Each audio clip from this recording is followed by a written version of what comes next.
3월 8일 날 저희가 우리 당 전당대회를 하지 않습니까? 전당대회 때 대통령께서 참석해 주시면 좋겠다라고 하는 요청을 드렸습니다. 그렇게 요청 드렸을 때 대통령께서 하셨던 말씀은 우리 당원들이 많은 당원들이 모이고 또 거기 전당대회라고 하는 좋은 축제이니까 가서 꼭 참석하시겠다라는 인사를 하시겠다라고 하는 약속을 해주셨고요. 이번에 전당대회 나 대표님 관련해 가지고 질의 말씀이 있으시냐 이런 건 얘기가 있었는데 사실은 전혀 저희도 그렇고 그 부분에 대해서 전혀 얘기가 없었습니다. 예, 윤석열 대통령이 여당 지도부 일각에서는 비윤계 분들을 이제 주로 만났다 이런 얘기도 좀 있긴 합니다만은 어쨌든 지도부와 오찬을 했고 순방 성과를 공유하는데 대부분의 시간을 할애했다라고 합니다. 근데 최경철 위원님, 이게 우연의 일치인가요? 미리 짜여진 일정이었을 것 같긴 한데 나경원 전 의원이 어제 사퇴하고 오늘 비윤계 의원들을 중심으로 지도부와 또 지도부를 포함한 오찬을 하고 이거는 어떻게 봐야 됩니까? 일부 언론은 그렇게 표현하더라고요. 큰일 났다. 나경원 전 의원이 사퇴하고 난 이후에 나경원 전 의원을 지지했던 표심이 비윤 쪽, 쉽게 말해서 안철수 의원 쪽으로 가는 것을 차단하기 위해서 대통령이 부랴부랴 비윤계 의원들을 중심으로 오찬을 한 거다. 이런 해석을 내놓는 언론도 일부 있더라고요. 맞아요? 명분은 그 순방도 다녀오셨고 예. 그 결과를 설명하는 자리였던 것 같고 실리적으로도 그런 것도 약간 있지는 않겠습니까? 아무래도 사람이 그런 해석이 가능하군요. 사람이 그 대통령이 전에 그래도 사람인데 예. 어느 정도 좀 실속도 좀 차리는 그런 모임이 있어야 되지 않겠습니까? 그러니까 당을 추스리는 차원에서 사실 대통령께서 국정도 맡고 계시지만 1호 당원이지 않습니까? 1호 당원으로서 당에 대해서도 여당에 대해서도 신경을 쓰지 않을 수 없는 입장이기 때문에 여러모로 다중 포석을 갖고 오늘 만난 것으로 보인다. 비록 당무에 대해서는 오늘 별로 말씀을 하지 않으신 것으로 알고 있지만 그러나 당원들이라면 대통령 얼굴만 봐도 이심전심으로 대통령이 어떤 뜻을 갖고 있겠구나 생각을 하지 않겠습니까? 그러니까 나경원 대표에 대해서도 묻지 않아도 서로 분위기가 이 정도구나, 어떻게 가야 되겠구나 이런 것을 알 것 같고 그러나 어쨌든 오늘 순방 결과를 설명하시면서 대통령께서 이번 순방에 대해서 아주 여러 강조점이 있지 않습니까? 실제로 투자 협약에 대해서 실질적인 조치가 있었고 그 부분에 대해서 많이 이제 그 의원들이 당 지도부가 나가서 의원들에게 홍보를 하고 그리고 많은 당원들에게 이 실적을 알려달라는 그런 취지도 있었던 것 같고 그러나 여러 가지로 당이 혼란한 와중에 1호 당원인 대통령께서 당 지도부를 초청해서 오찬을 하니까 당이 안정되고 좀 여러 가지로 좀 분열되고 혼란한 모습이 있었지만 이러한 분위기를 잘 수습하고 앞으로 잘해보자는 그런 노림수도 있었던 것 같고 여러 가지로 소기의 성과를 대통령 입장에서는 좀 달성한 것 같습니다. 알겠습니다. 당에서 먼저 요청이 와서 응답하는 형식으로 말하긴 했습니다만은 전당대회에 꼭 참석하겠다고 했어요. 전당대회에 윤 대통령이 떡하니 있으면은 비윤계 쪽 후보를 찍어야 되는 당원들은 이렇게 돌아가나요? 이게 표심이? 2014년 전당대회 때도 박근혜 대통령께서 가셨죠. 전당대회? 가셨는데 그때 실질적으로는 서청원 전 대표를 밀었습니다마는 김무성 대표가 됐었죠.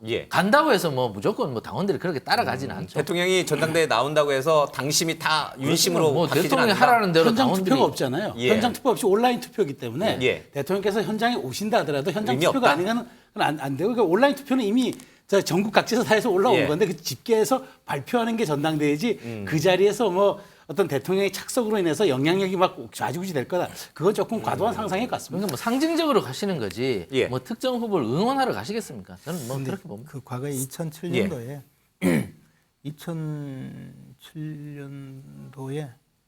2006년도에 그 한나라당 전당대회가 있었거든요.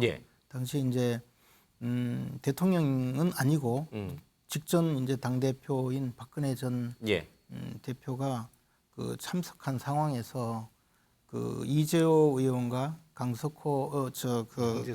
의원이 이제 붙었어요. 그랬는데 이재호 의원이 이제 연설하는 중에 직전 당대표가 투표를 했다 해서 예. 이재호 의원이 엄청 화를 내고 이제 그 후에 뭐 저 전남 선운사까지 가서 올라오지도 않고 뭐 그런 상황이 있었는데 그런 것은 사실 전당대회 현장에서 현장 투표에 영향을 미친다고 경쟁자들은 의식하는 그런 사례였거든요. 예. 그런데 지금은 이제 아예 뭐 현장 투표 자체가 없으니까 온라인 투표로 다 바뀌었으니까 별 영향력은 없을 거다. 예, 그렇죠. 그리고 또 하나는 이제 그 집권당의 전당대회는 예. 항상 1호 당원인 대통령이 와서 그 연설을 하고 예. 당원들에게 뭐 격려 말씀 내지는 예. 당원들을 단합을 요구하는 그런 환영 인사를 하기 때문에 예. 그것으로 뭐 표심이 좌우된다고 볼 수는 없죠. 알겠습니다. 최 의원님, 지금 대통령은 당무에 개입하지 않는다고 수차례 네. 강조해 왔잖아요. 네. 자, 그러면 이 일련의 최근의 사태, 뭐 이준석 대표 사퇴 때도 체리따봉 뭐 문자 논란이 좀 있었고 이번에도 나경원 전 의원과 관련된 이른바 저출산 고령이라든지 여러 가지 이제 해임 조치가 있었습니다. 이런 것들을 당무에 개입한 걸로 해석을 해야 됩니까? 아니면 그건 당무랑 무관한 거라고 이렇게 봐야 됩니까? 그러니까 포괄적으로 대통령이 당원이기도 하고 과거에는 예. 총재를 겸임하지 않았습니까? 그렇기 때문에 제왕적 대통령이었지만 제왕적 총재까지 겸임할 때는 예. 당정 분리가 안 됐었어요. 그런데 지금은 사실 오히려 어찌 보면 대통령이 당에 미치는 영향력이 매우 제한적이죠. 예. 결국은 정무수석이나 이렇게 통해 가지고 이렇게 뜻을 전달하는데 저는 뭐 체리따봉 정도가 사실 공개돼서 문제지 대통령이 그 정도의 호불호도 저는 표현하지 못한다는 거는 예. 사실은 그건 좀 너무 그 대통령이라고 오히려 저는 역차별을 받고 있다고 생각하는 거고요. 예. 다만 지금 이게 대통령께서 직접 언급은 안 하셨지만 대통령실 특히나 참모들이 개입하는 참전하는 그런 모습들 이른테면은 뭐 이 저 비서실장이 뭐 입장문을 직접 밝힌다 순방 도중에 밝힌다든가 이런 모습들은 대통령이 영향력을 끼친 것으로 해석될 수가 있기 때문에 예. 저는 참모들의 이런 부분들이 조금 약간 부담은 될 수 있지만 대통령이 직접 당무에 영향력을 행사하겠다라는 뭐 징후도 없을 뿐더러 예. 사실 그것으로 해석하기엔 조금 무리가 있다고 봅니다. 알겠습니다. 그러나 다시금 이준석 전 대표의 입이 주목을 좀 받고 있습니다. 나 같았으면 사퇴하지 출마했을 것이다. 나경원 전 의원의 경우라면 이런 얘기까지 좀 했습니다. 직접 들어보겠습니다. 내 마음대로 힘센 사람이 하는 것은 자유가 아닙니다. 그것은 방종이고 견제되어야 되는 자유입니다. 그 외에 진실도 한번 살펴보십시오. 진실이라는 것은 그 앞에서 누구나 겸손해져야 되는 것입니다. 보편적으로 많은 국민들이 듣고 진실이라 판단하는 것에 대해서 국민들의 시각을 교정하려 드는 사람은 진실을 수호하는 것이 아니라 진실을 만들어내려고 하는 그런 자기적인 인물입니다. 자, 어떻게 됩니까? 지금 이제 국민의힘 내부에서는 윤심을 중심으로 똘똘 뭉쳐서 한 후보 툭 얘기하면은 김기현 후보를 밀어주자 이런 분위기가 있는데 자, 이준석 또 여기에 유승민 전 의원이 슬쩍 나오면 또 어떻게 될지 모른다 이런 전망도 좀 나와요. 국민의힘 내부에서 어떻게 밖에서 보니까 분화가 좀 일어나기 시작하는 건가요? 윤심에 저항하는 움직임이 일어난다고 생각하세요? 뭐 내부적으로는 있겠습니다만은 예. 그 침묵하고 있는 중진 의원들이 있잖아요. 예. 이제 그분들은 속으로 무슨 생각을 할까 저는 그런 생각이 들었어요. 그러니까 집권을 처음 해본 예. 분들도 아니고 여러 차례 집권 경험이 있는 분들이 자금의 이 정당 민주주의의 퇴행적 사태를 예. 지켜보면서 무슨 생각을 하고 있을까 참 그 속내가 궁금하긴 합니다만 저는 이제 자금의 상황을 보면서 유승민 의원이 출마할 수 있을까요? 저는 좀 예. 어려울 거라고 생각합니다. 뭐 여러 가지 이미 이제 명분 실리 다 예. 이뤘다고 생각을 하고요. 그러니까 뭐 김기현 의원하고 안철수 의원 1대1 예. 구도로 갈 수밖에 없을 거라고 봅니다. 물론 나머지 뭐 당대표 후보들도 예. 계십니다만은 그렇게 보여지고요. 다만 이제 대통령이 나라 안팎에서 예. 계속해서 자유를 외쳤잖아요. 자유의 가치를 크게 외쳤었는데 사선 중진 의원 출신인 나경원 전 의원이 당대표 출마할 자유조차 없는 지금의 집권당의 현실을 보면서 국민들이 과연 무슨 생각을 예. 하실까 네, 그런 생각이 들었고요. 또 뭐 나경원 의원이 뭐 여러 가지 측면에서 그 타이밍을 놓친 실기한 측면도 있고 정적 판단을 좀 제깍제깍 제대로 못한 여러 가지 예. 측면도 있기 때문에 비판받고도 있습니다만은 그렇다고 해서 이렇게까지 노골적으로 후보에 나서는 것조차 막아선다고 저희는 보거든요. 예. 그러니까 이렇게 노골적으로 사실 압박을 할 수 있을까. 그리고 당무 개입 안 한다고 했지만 결과적으로 윤핵관들이 전면에 나서가지고 정리했잖아요. 교통 정리했잖아요, 전부 다. 그리고 전당대회장에 대통령이 가서 이미 온라인 투표했기 때문에 표심의 작동은 안 할 것이다. 이미 다 작동하고 있잖아요, 지금. 그래서 지금 아래 그 후순위에 있던 후보를 지금 거의 뭐 2등, 1등으로까지 끌어올렸잖아요. 이거 인위적으로 끌어올린 거 아닙니까? 민심 1등 후보 내려앉히고 당심 후보 내려앉히고 전부 이렇게 해서 만들었는데 현장에서 뭐 현장 투표 안 한다 대통령 뜻이 뭐 그 거기에 개입될 리 없다라고 얘기하는 게 무슨 의미가 있습니까? 예. 그 눈 가리고 아웅하는 거죠. 그래서 진보 보수 할 것 없이 오늘 뭐 사설들 다 보니까 전부 다 이 퇴행적 당내 민주주의, 정당 민주주의 후퇴에 대해서 다들 염려의 목소리를 내고 있잖아요. 예. 그거를 제대로 직시해야만 이 국민의힘도 아마 올바로 설 수 있지 않을까 생각합니다. 알겠습니다. 일단 민주당의 당내 민주화 문제는 이따가 이재명 대표 얘기하면서 좀 다뤄보도록 하겠습니다.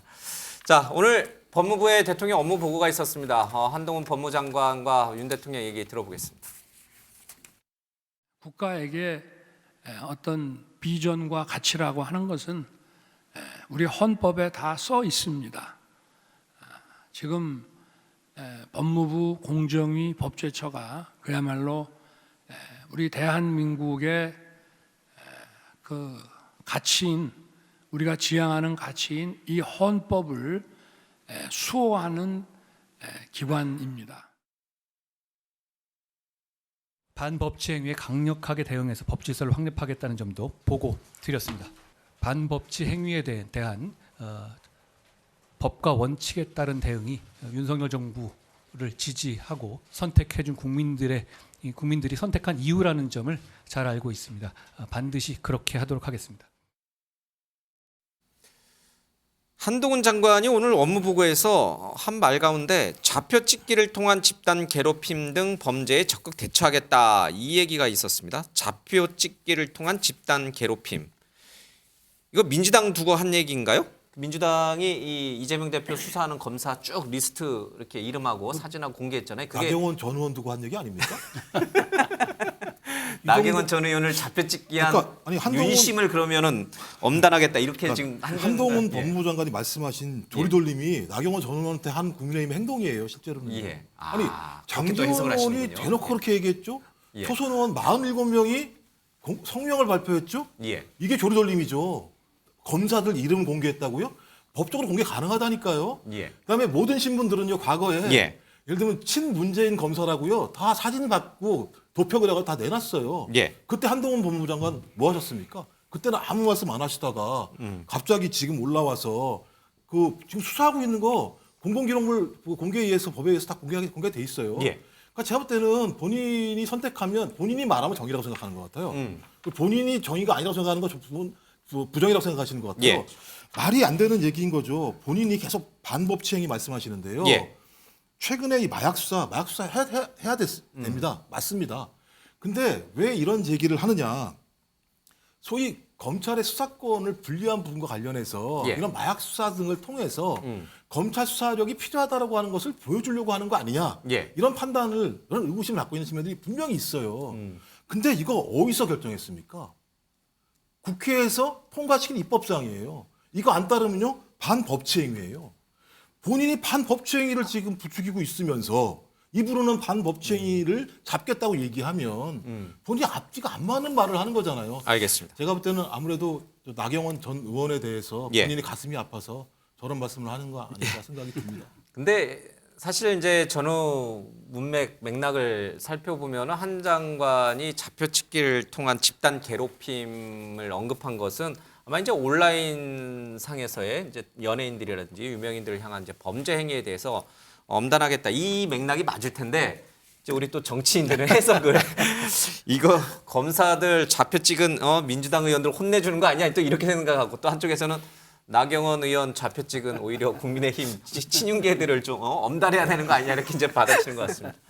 뭐 해석이 굉장히 재밌어요. 한 장관의 의도와는 다르게. 그러니까 뭐 이제 한동훈 장관이 예. 단순히 법무부 장관의 위치를 넘어서 예. 거의 뭐 많은 정치인 수준으로 민주당이 끌어올렸지 않습니까? 예. 끌어올리다 보니까 자꾸 민주당이 업무 보고만 하면 한동훈 장관에 대해서 가장 크게 관심을 갖는 것이죠. 그러니까 한동훈 장관이 이 말을 하든 저 말을 하든 무조건 이제는 행정 관료의 말이 아니라 정치인의 말로 치환을 해서 거기에 대해서 비판을 하는 것이죠. 그렇기 때문에 민주당의 해석도 민주국가에서 뭐 표현의 자유가 있으니까 얼마든지 가능하다고 생각합니다. 하지만 그러나 일반 국민들로서는 법무부 장관의 말은 앞으로 어떻게 법무부가 국정을 이끌어 나갈 것인가 여기에 대해서 더 관심이 많을 것이라고 생각하고 지금 여러 가지로 검경수사권 조정 이후에 각 일선 경찰서에서 수사지체 현상이 엄청나게 심합니다.